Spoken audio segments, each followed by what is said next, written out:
Morning students, to all of you. At present I am in class 9 and attend to subject physics. The topic conservation of momentum, chapter force and law of motion.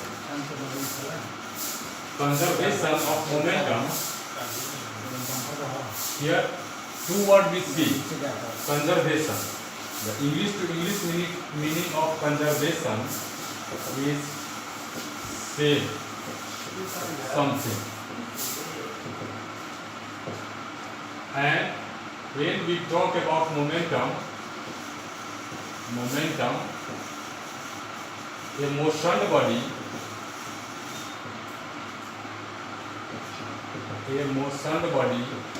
जब कोई body motion में हो, then they have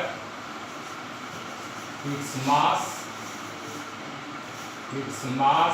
and velocity.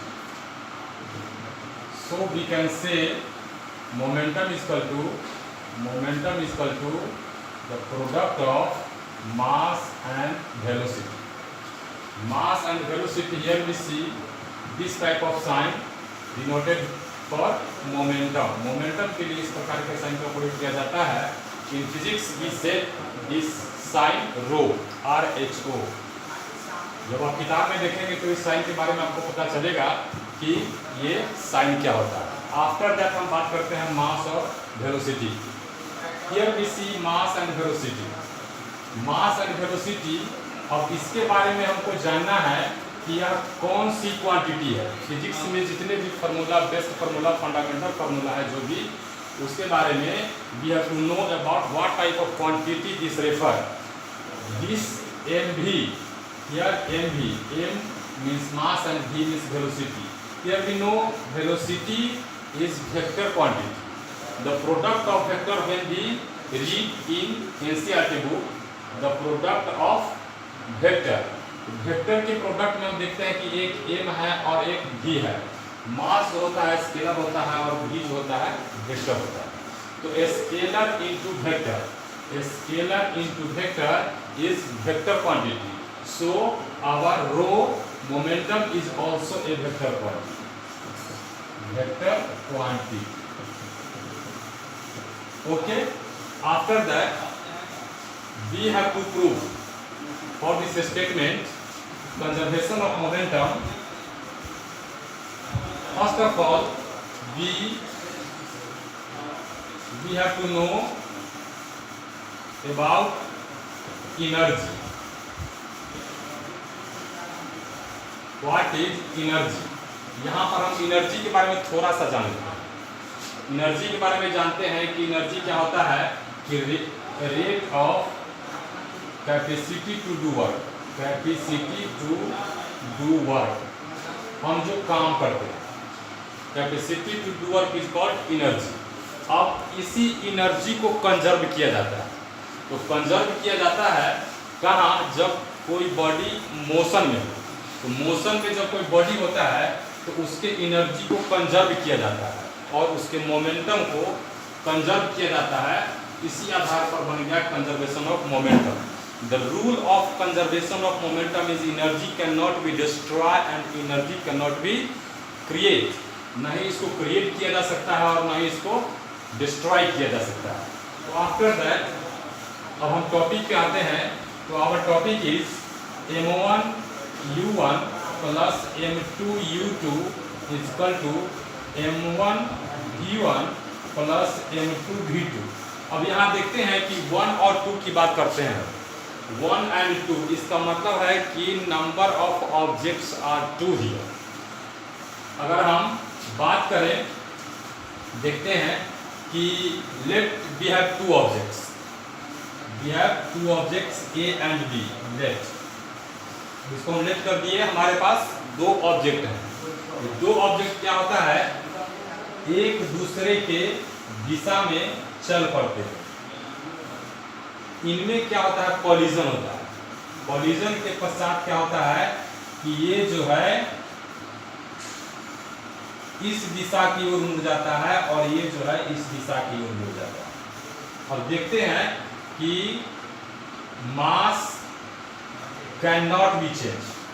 मास जो होता है वो कभी बदलता नहीं है। तो मान लेते हैं हमारे पास जो वस्तु A था और B था, उसका मास m1 और m2 हो गया, दोनों का मास हम दे दिए।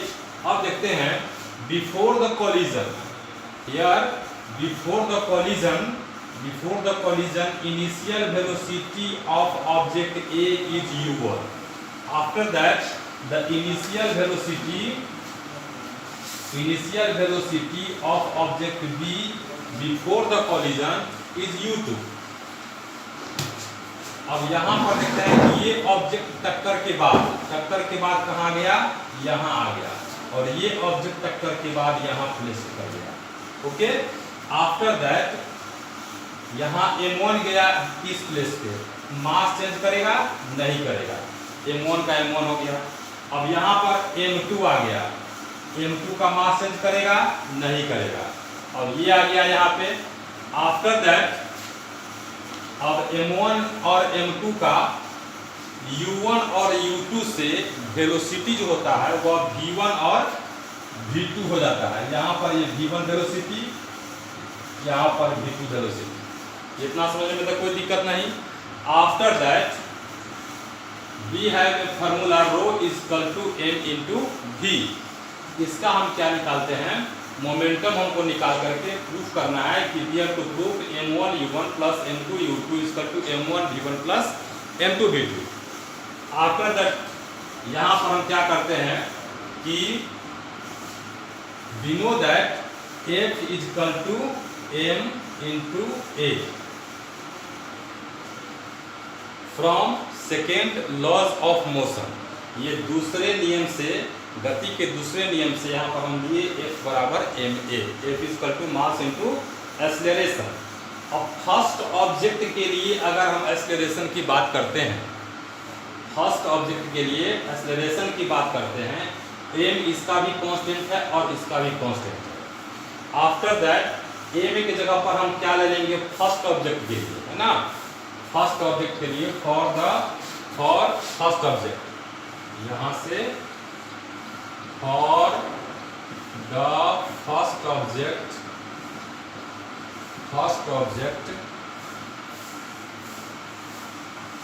f इक्वल टू, मान लेते हैं कि f1 फर्स्ट ऑब्जेक्ट का निकालना है, इसलिए f1 equal to m into a।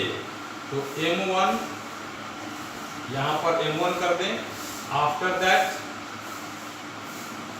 v1 minus u1 upon t, m और a के जगह पर v माइनस u बटा t। इतना समझने में तो कोई दिक्कत नहीं। After that for f2, for the second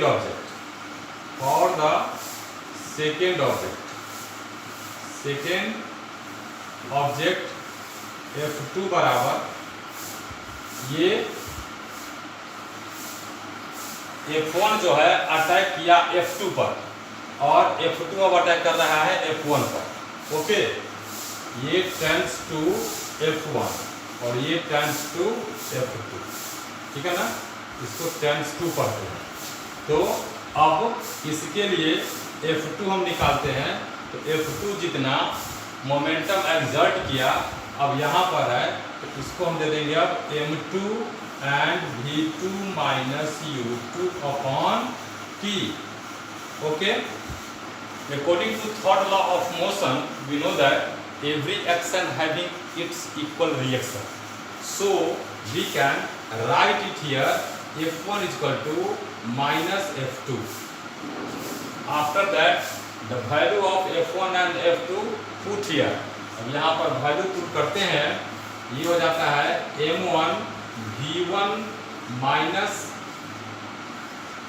u1 upon t equal to minus f2 के जगह पर m2 and v2 minus u2 upon t, both sides t, इसलिए t को हम क्या कर देंगे, कट कर देंगे। हमारे पास जो बचा we have here m1 v1 minus m1 u1 equal to minus m2 v2 और ये minus m2 u2। Okay, after that अब यहां देखते हैं कि ये माइनस से इसमें मल्टीप्लाई हो रहा है, माइनस इसमें लग गया, इसको हम पोस्ट के अंदर डाल दे सकते हैं, डाल दिए। आफ्टर दैट देखिए यहाँ पर m1 v1 minus m1 u1 equal to minus m2 v2 और ये हो जाएगा minus minus plus m2 u2।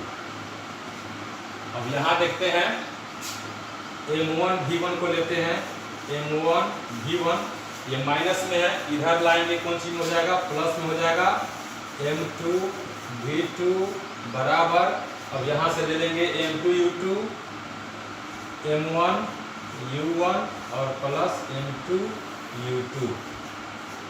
We have to prove this formula m1 v1 plus m2 v2 equal to m1 v1 plus m2 u2। ये हमारा conservation of momentum prove हो गया। Total momentum, इसको ऐसे कह सकते, total momentum before the collision and after the collision are equal. This is the rule of conservation of momentum. Before the collision and after the collision. Before the collision m1 u1 plus m2 u2 and after the collision m1 v1 plus m2 v2. So after the collision and before the collision total momentum is equal. तो ये हमको proof हो गया conservation of momentum. अब अगले class में इस पर कुछ न्यूमेरिकल्स को लेकर के हम लोग मिलेंगे और उसको हल करेंगे, देखेंगे किस प्रकार का न्यूमेरिकल होता है। तत्काल आप लोगों को क्या करना है कि you have to do fair and learn it mentally. Okay, next meeting on tomorrow in next class. Okay, thank you and have a nice day.